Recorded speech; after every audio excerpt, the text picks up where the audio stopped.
What's up guys, this is Matt Day from the film show and this is my wife Molly, and today I'm going to be taking some photos of her and talking about things like pushing film and also metering with a handheld meter. So this is my office space, and as you guys can see over here on the left, I have a little bit of space here on the wall to have almost like an indoor daylight studio space. So that's where we're going to be shooting the photos today. So today I'm going to be using the RZ67 and I'm going to be shooting Tri-X in the camera, and because we're in an indoor spot and I'm only using natural light, it's kind of dark in here to be shooting 400 speed. So I'm actually going to be pushing the film to 3200, which is 3 stops pushed. And I'll be using my Sekonic light meter here. So I'm going to kind of walk you guys through setting the proper film speed for the light meter and how I meter, stuff like that. So let's go ahead and get started. Alright, so for starters I'm going to walk through the metering, and what I'm doing here, like I said, I'm using my Sekonic. This is the L308B, and to get the proper metering for pushing the film, all you have to do is set your meter to the film speed that you want to push it to and just shoot whatever that says. And whenever you process the film, if you're doing it yourself, you'll know to, but if you're sending the film off to a lab, you just want to let them know how much you push the film so that way they can develop it properly. So what we're going to do here, I'm going to set the ISO to 3200, and because we're inside here and the light right now is pretty much the same on the front and over on this side. Over here you can see some of the light starts to fall off because the windows are more on this side of her. So what I'm going to do is just set the meter over here, and I'm going to take a reading, and that's giving me a reading of F4 at 1/500th of a second.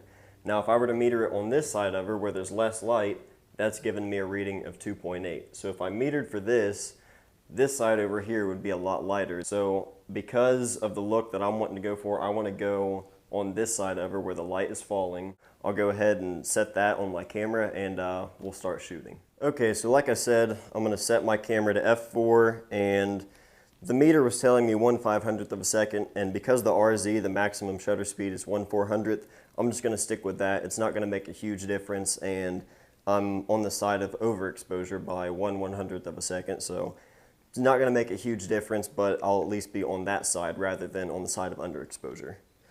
So we'll go ahead and get started here. My camera's set, took the dark slide out, we're ready to go. Molly, if you can kind of turn your body a little bit like this towards the light, and then keep your head towards me. Yeah, right there's perfect. Alright, I'm going to rotate the back here. Let's see. And kind of bring your chin down just a little bit.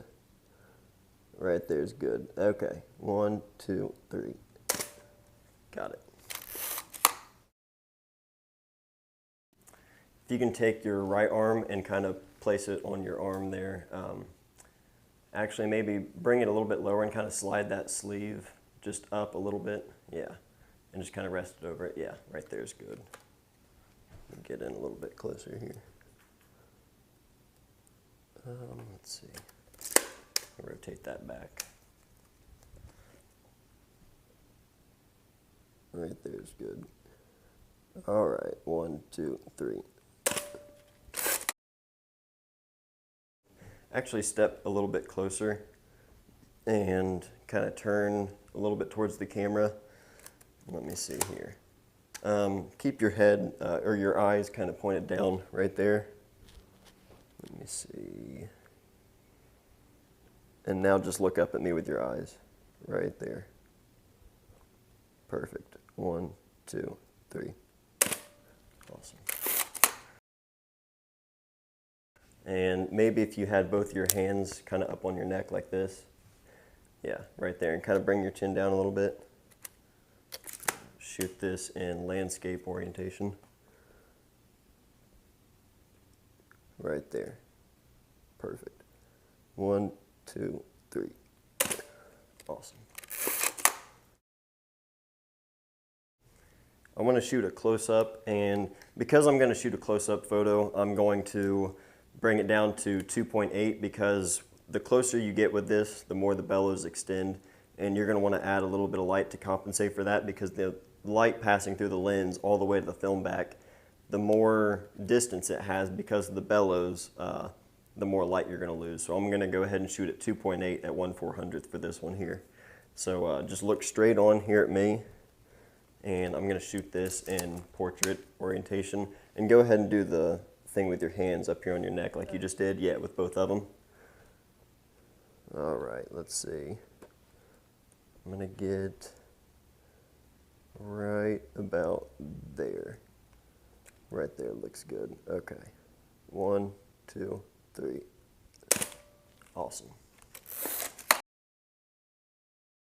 Okay, well, I'm going to go ahead and finish up this roll. I'll include some of the photos at the end of this video, and hopefully you guys enjoy them, and hopefully this was helpful to you guys. So thank you to my wife for stepping in today, and we'll see you guys next time. Thanks.